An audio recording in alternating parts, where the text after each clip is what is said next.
नमस्कार, मी दिव्या हुरकट. महाराष्ट्र कॉलिंग या विशेष कार्यक्रमात तुम्हा सगळ्यांचं स्वागत. आज आपण चर्चा करणार आहोत नॉन परफॉर्मिंग ॲसेट्स मधून बाहेर कसं पडाल या विषयावर आणि आपल्याला मार्गदर्शन करणार आहेत एनपीए कन्सल्टंट्स प्रायव्हेट लिमिटेडचे संचालक डॉक्टर विश्वास बी पानसे सर. कार्यक्रमात मनापासून स्वागत आहे. धन्यवाद. चर्चेला सुरुवात करायची, मात्र त्याआधी सरांची थोडक्यात ओळख करून घेऊयात. डॉक्टर विश्वास पानसे हे मुंबईतील एनपीए कन्सल्टंट प्रायव्हेट लिमिटेडचे प्रमुख आहेत. ते बँकिंग विषयक वित्त सेवा सल्लागार देखील आहेत. डॉक्टर पानसे यांना बँकिंग क्षेत्राचा 35 वर्षांचा अनुभव आहे. ते अखिल भारतीय एमएसएमईचे सल्लागार देखील आहेत. Association MSME chamber of India आणि टाटा बिझनेस हब तसेच एनपीए सल्लागार आणि एमएसएमई खात्यांबाबत ते सल्ला देत असतात. एनपीए बाबत कायदेशीर मदत तसेच सेटलमेंटची सोय करणे, पर्याय स्त्रोतांकडून निधीची व्यवस्था सुलभ करणे या सेवा ते पुरवतात. आणि या सगळ्यांचा फायदा एमएसएमई, कर्जदार आणि कर्ज देणाऱ्या संस्थांना होतो. रोजगाराचे संरक्षण, उत्पादक मालमत्तेचं मूल्य राखणं, जीडीपीची हानी दूर करणे आणि सर्वात महत्त्वाचे म्हणजे उद्योजकतेचे संरक्षण करणे हाच त्यांचा मुख्य हेतू आहे. याबद्दल अधिक माहिती आपल्याला जाणून घ्यायची आहे. चला तर मग चर्चेला सुरुवात करूया. सर, पुन्हा एकदा कार्यक्रमात स्वागत. आपण चर्चेकडे वळू आणि खूप काही एनपीए बद्दल खरं तर खूप प्रश्न आहे, खूप आम्हाला जाणून घ्यायचे. पण सर्वात आधी एनपीए म्हणजे नेमकं काय आहे आणि त्याचा परिणाम कसा होतो? थोडक्यात सांगायचं म्हणजे आपण जेव्हा बँकेकडनं कर्ज घेतो किंवा कुठल्याही फिनान्शियल इन्स्टिट्यूशनकडनं कर्ज घेतो, त्या कर्जाचे हप्ते किंवा कुठल्याही प्रकारचे बँकांचे ड्यूज जर का 3 महिन्यापेक्षा जास्त पिरियडसाठी तुम्ही पे करू शकला नाहीत, त्याचा डिफॉल्ट झाला, तर तुमचं अकाउंट एनपीए होऊ शकतं आणि बँका त्याला एनपीए म्हणून डिक्लेअर करतात. आता त्याचे परिणाम काय होतात? एकदा अकाउंट एनपीए झालं की बँका तुम्हाला सपोर्ट सिस्टीम तुमच्या काढून घेतल्या जातात आणि तुमच्याकडे रिकव्हरीच्या दृष्टीने पाहिलं जातं. बँकांना अशी भीती वाटते की जर का यांनी माझा डिफॉल्ट केलेला आहे तर हे पैसे आमचे बुडणार आहेत का, आणि मग हे पैसे बुडू नाहीत म्हणून जे जे काही तुम्ही सिक्युरिटी दिलेली आहे, जे जे काही तुम्ही तारण दिलेलं आहे, ते तारण वसुली करण्याच्या मागे बँका लागतात. मग या केसमध्ये तुमचा बिझनेस ठप्प होतो, तुमचा धंदा बंद होतो आणि तुमच्या पर्सनल ॲसेट्सवरती पण गदा येऊ शकते. कारण आपण प्रत्येक वेळी जेव्हा बँकांकडनं लोन घेतो तेव्हा आपण पर्सनल गॅरंटी पण दिलेली असते. लोकांचा असा फार मोठा गैरसमज असतो की मी गॅरंटी दिली आहे तर आधी माझ्या युनिटचे पैसे वसूल होतील, माझ्या कोलॅटरल सिक्युरिटीचे पैसे वसूल होतील, नंतर बँका माझ्याकडे येईल, असं नाही आहे. बँका हे गॅरेंटर आणि बॉरोवर दोघांना एकाच मापावरती किंवा एकाच प्लॅटफॉर्मवरती ट्रीट करू शकतात. तर त्याच्यामुळं तुम्ही जेव्हा एनपीए होता तेव्हा बँकांकडे वेगवेगळे मार्ग आहेत की तुमच्याकडनं पैसे वसूल करायचे. त्यातला पहिला मार्ग आहे तो जनरली जो अडॉप्ट केला जातो तो सरफेसी ॲक्ट.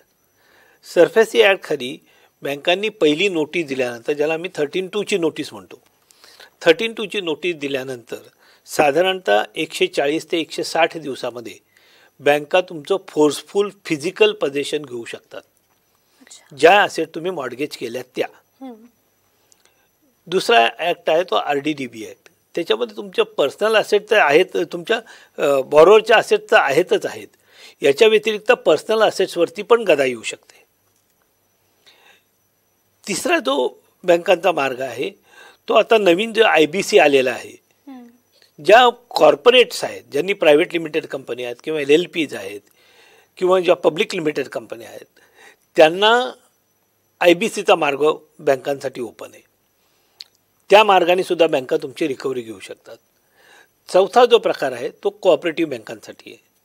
आपल्याकडं महाराष्ट्र कोऑपरेटिव्ह सोसायटीज ॲक्ट आहे, MCS ॲक्ट. त्या MCS ॲक्टखाली सुद्धा बँका तुमचे पैसे वसूल करू शकतात. याच्याशिवाय अजून एक मार्ग बँकांकडे आहे, तो म्हणजे जेव्हा तुम्ही लोन घेता तेव्हा तुम्ही आर्बिट्रेशन ॲग्रीमेंट साईन केलेलं असतं.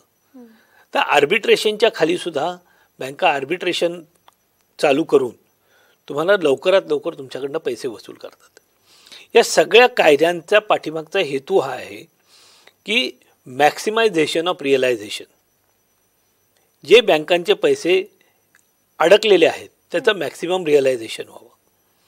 आणि हे करत असताना आपल्याकडं पाहण्याचा दृष्टिकोन असा आहे किंवा जे आपण कायदे कानून बनवलेत त्यांचा दृष्टिकोनमध्ये फंडामेंटली काही गोष्टी अशा आहेत की ज्या बाबतीत माझं त्याच्यावरती म्हणजे ऑब्जेक्शन आहेत.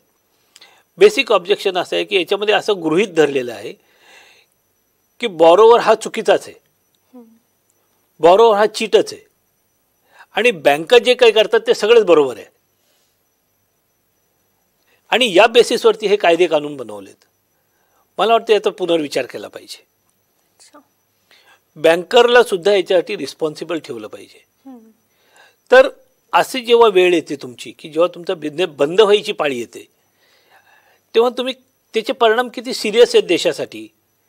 तर चालू असलेला बिझनेस बंद होतो, असलेली एम्प्लॉयमेंट तुम्ही अनएम्प्लॉईड करता लोकांना, ज्या असेट प्रोडक्शन करून देशाच्या GDPमध्ये भर घालत असतात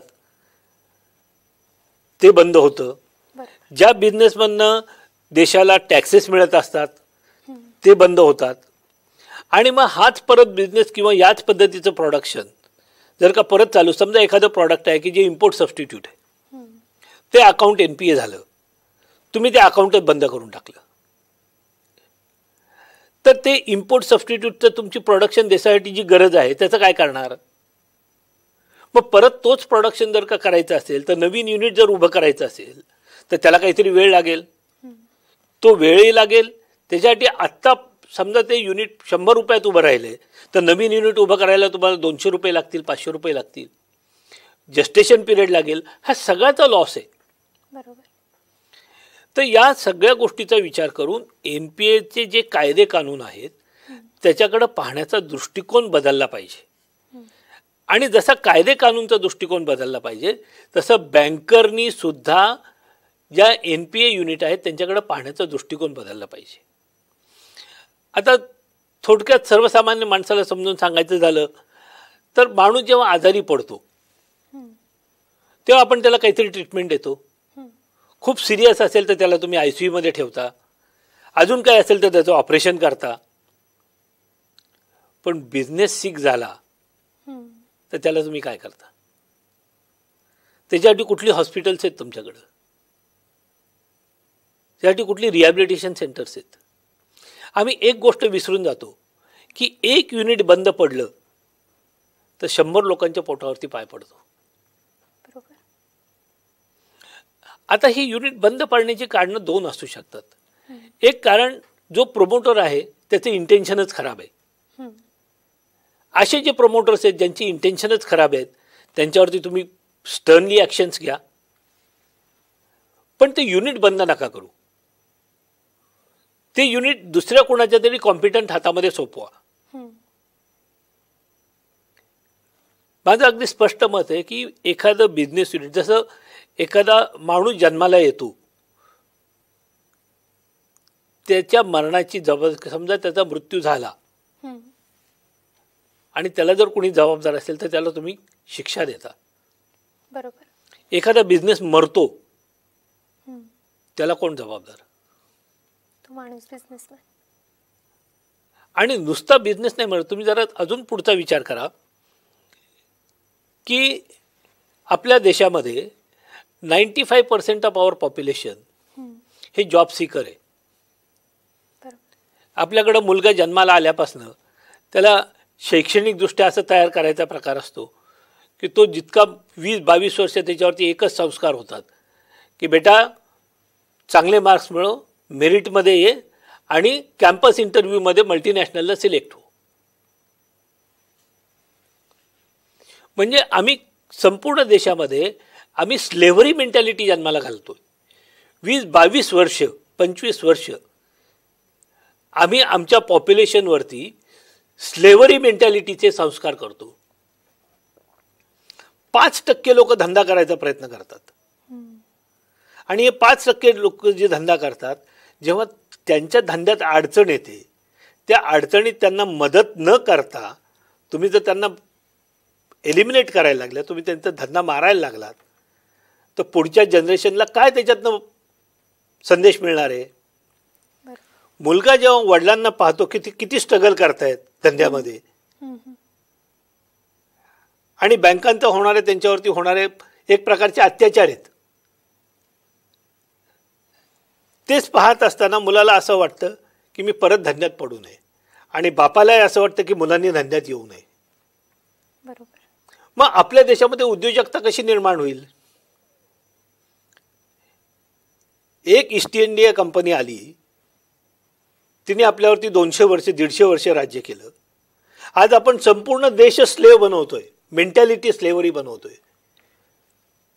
म्हणजे आपल्या देशाची ही धारणा आहे का, हे ऑब्जेक्टिव्ह आहे का की पूर्ण देश मल्टीनॅशनल कंपन्यांसाठी स्लेव्ह म्हणून जगावा?